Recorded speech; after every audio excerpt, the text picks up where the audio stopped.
வணக்கம். இலங்கையின் இன்றைய தலைப்புச் செய்திகள். நாடளாவிய திடீர் மின்தடை குறித்து இன்று பகிரங்க விசாரணை. செம்மணி அகழ்வு பணிக்கு சர்வதேச நிபுணத்துவம் அவசியமில்லை, மனித உரிமைகள் ஆணைக்குழு தெரிவிப்போம். சிஐடியில் முன்னிலையானார் அர்ஜுனா எம்பி. முன்னாள் ஜனாதிபதிகளுக்கு பாதுகாப்பு அவசியம், முன்னாள் எம்பி வலியுறுத்தல். கோடபாய ராஜபக்ஷ மகன்களால் அளிக்கப்பட்டு விட்டார், முன்னாள் எம்பி ஆதங்கம். புதுமண தம்பதிகளுக்கு அரசாங்கத்திடமிருந்து வீடுகள், வெளியான மகிழ்ச்சி அறிவிப்போம். போலீஸ் அதிகாரி மீது கொலைவரி தாக்குதல். ஹட்டனில் சுற்றித் திரியும் சிறுத்தையினால் மக்கள் அச்சம். ஆடையின்றி சைக்கிள் ஓட்டிய நபர் இலங்கையில் பட்டப்பகலில் சம்பவம். 10 மாவட்டங்களுக்கு மின்னல் தாக்கம் குறித்து வெளியான சிவப்பு எச்சரிக்கை.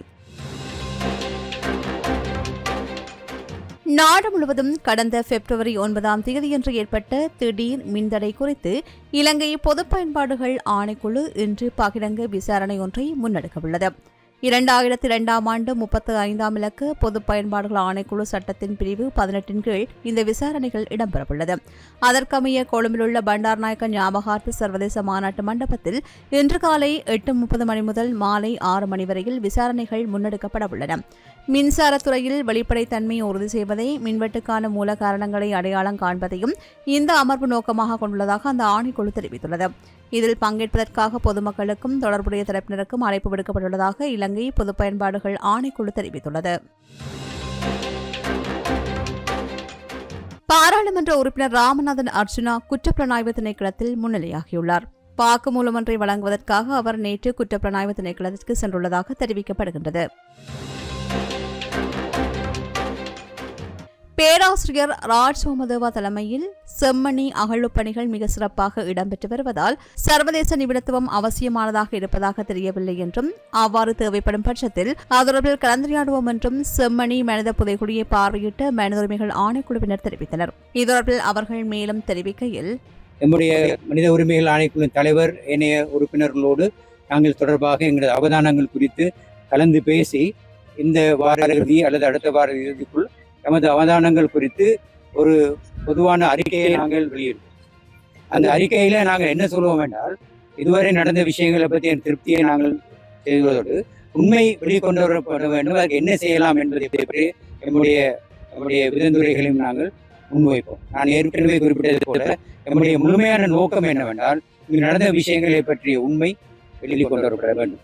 அதற்கு மனித உரிமை ஆணைக்குழு என்ன செய்யுமோ அதை செய்யும். மனித உரிமைகள் ஆணைக்குழுவை சந்தித்து நீங்கள் எங்களுடைய அவதானங்களை கேட்டதை பற்றி நாங்கள் நன்றி கூற கடமைப்பட்டிருக்கின்றேன்.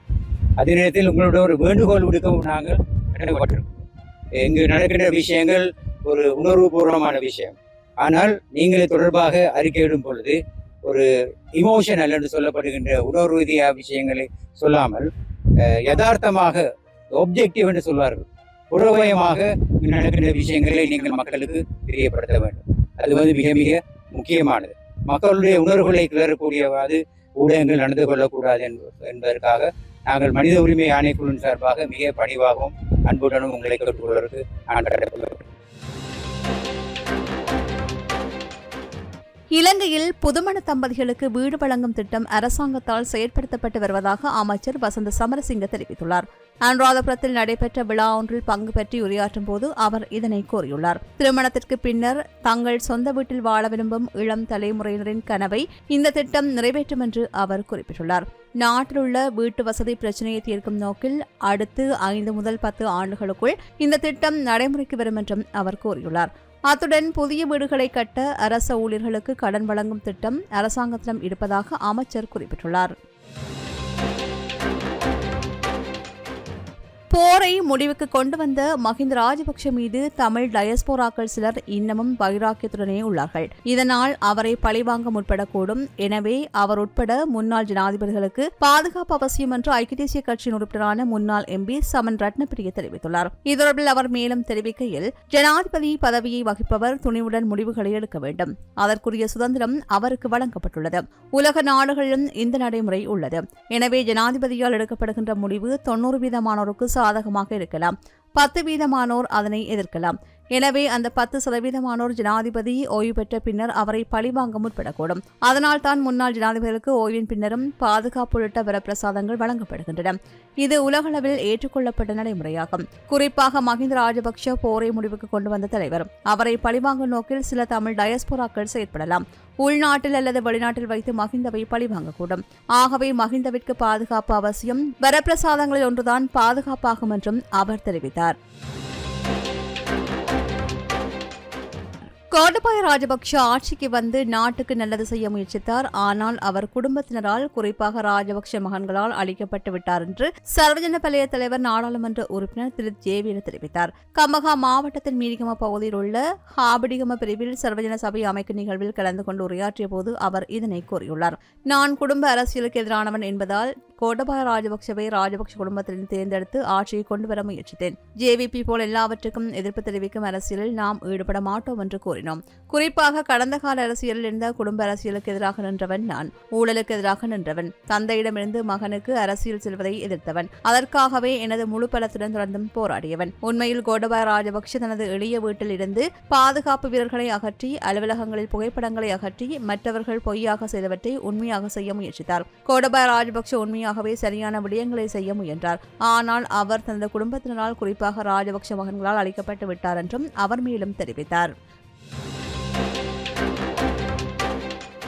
களுத்துறை எகுடோயன போலீஸ் நிலையத்தில் பணியாற்றும் அதிகாரியொருவர் நேற்று ஆயுதமேந்திய குழுவொன்றினால் தாக்குதலுக்கு உள்ளாகியுள்ளார். களுத்துறை நாகொட பெனில்கொட பகுதியில் உள்ள தனது வீட்டில் இருந்தபோது வாள்கள் மற்றும் தடிகளுடன் ஆயுதமேந்திய 10 பேர் கொண்ட குழு அந்த போலீஸ் அதிகாரியை தாக்கியதாக தெரிவிக்கப்படுகின்றது. இந்த தாக்குதலில் காயமடைந்த போலீஸ் அதிகாரி களுத்துறை போதனா வைத்தியசாலையில் சிகிச்சைக்காக அனுமதிக்கப்பட்டார். அந்த பகுதியில் போதைப்பொருள் கடத்தல்காரர்களுக்கு எதிராக சுவரொட்டிகள் ஒட்டுவதற்கு நடவடிக்கை எடுத்திருந்ததால் ஆத்திரமடைந்த குழுவினர் இந்த தாக்குதலை நடத்தியதாக தெரிய வருகின்றது.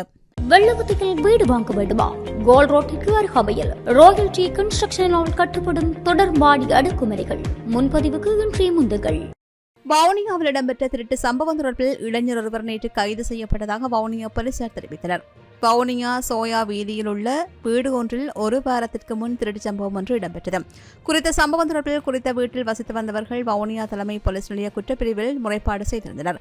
குறித்த முறைப்பாட்டுக்கு அமைய வவுனியா தலைமை போலீஸ் நிலைய பொறுப்பதிகாரி ஜேகோடி அவர்களின் வழிகாட்டலில் குற்றத்தடுப்பு பிரிவு போலீசார் விசாரணைகளையும் மேற்கொண்டனர். இதன்போது வவுனியா ஓமந்தை புதிய வேலர் சின்னக்குளம் பகுதியில் வசிக்கும் 33 வயது இளைஞர் ஒருவர் கைது செய்யப்பட்டிருந்தார். அவரிடம் மேற்கொள்ளப்பட்ட விசாரணைகளின் அடிப்படையில் தாலிக்கொடி, சங்கிலி, காப்பு, மோதிரம் உள்ளிட்ட 66,33,800 ரூபாய் பெறுமதியான 25 பவுன் நகைகள் மீட்கப்பட்டது. மேலதிக விசாரணைகளின் பின் குறித்த இளைஞரை நீதிமன்றத்தில் முற்படுத்த நடவடிக்கை எடுத்துள்ளதாக போலீசார் மேலும் தெரிவித்தனர்.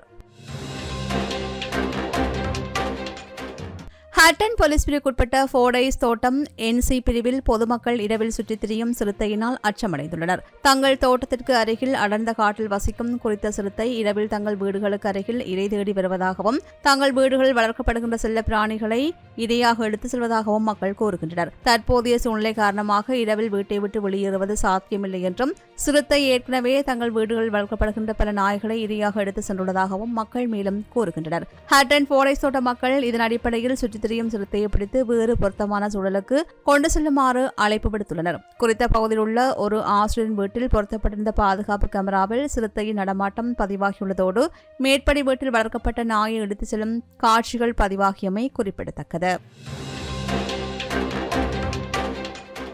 வடக்கு கிழக்கு ஒருங்கிணைப்பு குழுவின் முன்னெடுப்பில் இடம்பெறும் 100 நாள் செயல் முனைவின் 4வது வருடத்திற்கான தொடர் இந்த மாதம் ஆரம்பிக்கப்பட்டு நேற்று 4வது நாளாக மட்டக்களப்பு வாகரை பிரதேசத்தின் கட்டுமுறிவு சந்தி பகுதியில் கவனிப்பு போராட்டம் முன்னெடுக்கப்பட்டது. சமூக பிரச்சினைகளும் சமஷ்டி முறையிலான தீர்வுகளும் என்ற கருப்பொருளை மையமாக கொண்டு வடக்கு கிழக்கு மாகாணங்களில் உள்ள 8 மாவட்டங்களிலும் மக்கள் வாழ்வின் உண்மையான சவால்களை முன்வைத்து நிரந்தர தீர்வுகளுக்கான அரசியல் உரையாடல் உருவாக்கும் நோக்கில் இந்த 100 நாள் செயல் முனைவு இடம்பெறுகின்றது. இலங்கை அரசே இணைந்த வடக்கு கிழக்கு மாகாணத்திற்கு மீளப்பெற முடியாத சமஷ்டி முறையிலான அதிகார பகிர்வை உறுதி செய்க, சமஷ்டிய தீர்வு, எங்கள் வளம் எங்கள் உரிமை என்கின்ற வாசகங்கள் அடங்கிய பதாதைகளை ஏந்தியவாறு அமைதியான முறையில் கவனஈர்ப்பினை முன்னெடுத்தனர். தேசிய மக்கள் சக்தி அரசாங்கம் புதிய தலைமைத்துவங்களுடன் இலங்கையில் ஆட்சி பொறுப்பை ஏற்றுள்ளது. ஜனநாயகம், கட்டமைப்பு மாற்றம், இனமத பேதமின்மை எனும் கொள்கைகளை முன்வைத்து இவர்கள் ஆட்சிக்கு வந்துள்ளார்கள் என்றும், எனினும் அரசியல் தீர்வு குறித்து தேசிய மக்கள் சக்தி அரசு மௌனம் காத்து வருகின்றது என்றும் இதன்போது சுட்டிக்காட்டப்பட்டது. இளைஞர் ஒருவர் நீராட சென்ற குளத்தில் சேற்றில் சிக்கி உயிரிழந்துள்ளார். புசல்லாவை பகுதியைச் சேர்ந்த மயில் வாகனம் கனகரட்னம் என்ற 20 வயது இளைஞனை இவ்வாறு பரிதாபகரமாக உயிரிழந்துள்ளதாக போலீசார் தெரிவித்தனர். தனது நண்பர்களுடன் தலவாக்கலைக்கு வந்த நிலையில் குளத்தில் குளிப்பதற்கு சென்றுள்ளனர். அப்போது குளத்தில் இருந்த இரும்பு தூண் ஒன்றிலிருந்து குதித்த போது சேற்றுக்குள் சிக்கிக் கொண்டதாக அவரது நண்பர் தெரிவித்துள்ளார். உடனடியாக அவரை மீட்க முயற்சித்த போதும் அது பலனளிக்கவில்லை என்று தெரிவித்துள்ளனர். இந்த சம்பவம் குறித்து லிந்துலை போலீசார் விசாரணைகளை மேற்கொண்டு வருகின்றனர். நுவரெலியா சீதாஹெலிய பகுதியில் சீரியம்மன் ஆலயத்தில் அசோகவனம், அனுஸ்ரீ தியான மண்டபம், வெளிவிகார வெளிநாட்டு வேலைவாய்ப்பு மற்றும் சுற்றுலா அமைச்சர் விஜித ஹேரத் மற்றும் இலங்கைக்கான இந்திய உயர்ஸ்தானிய சந்தோஷ் ஆகியோரால் திறந்து வைக்கப்பட்டது. தியானம் மற்றும் ஆன்மீக நல்வாழ்வுக்காக அர்ப்பணிக்கப்பட்ட இடமான அசோகவனம், அனுஸ்ரீ தியான மண்டபத்திற்கு இந்தியாவின் புதுடில்லியைச் சேர்ந்த பக்தர்களால் வழங்கப்படுகின்ற தனியார் நன்கொடைகள் மூலம் நிதி அளிக்கப்படுகின்றது. இந்த நிகழ்வில் தனது உரையின் போது இரு நாடுகளுக்கும் இடையிலான வலுவான மக்கள் உறவு தொடர்புகளை மீண்டும் உறுதிப்படுத்தும் விதமாக அவர்களின் ஆன்மீக சேவையின் அடையாளத்தை உயர்ஸ்தானிகர் அடிக்கோடிட்டு காட்டியமை குறிப்பிடத்தக்கது.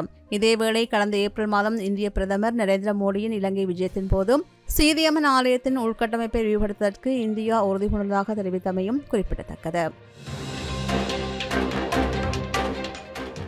கந்தாலி பிரதான வீதியின் நடுவில் முற்றிலும் நிர்வாணமாக சைக்கிளில் செல்லும் நபர் ஒருவரின் வீடியோ தற்போது வைரலாகி வருகின்றது.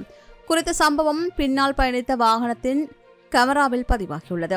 சமூக ஊடகங்களில் பரவி வருகின்ற இந்த காட்சியில் அந்த நபர் தனது மிதிவண்டியின் கைப்பிடியின் இருபுறமும் தனது ஆடைகளை பிடித்துக் கொண்டு செல்வது காட்டப்பட்டுள்ளது.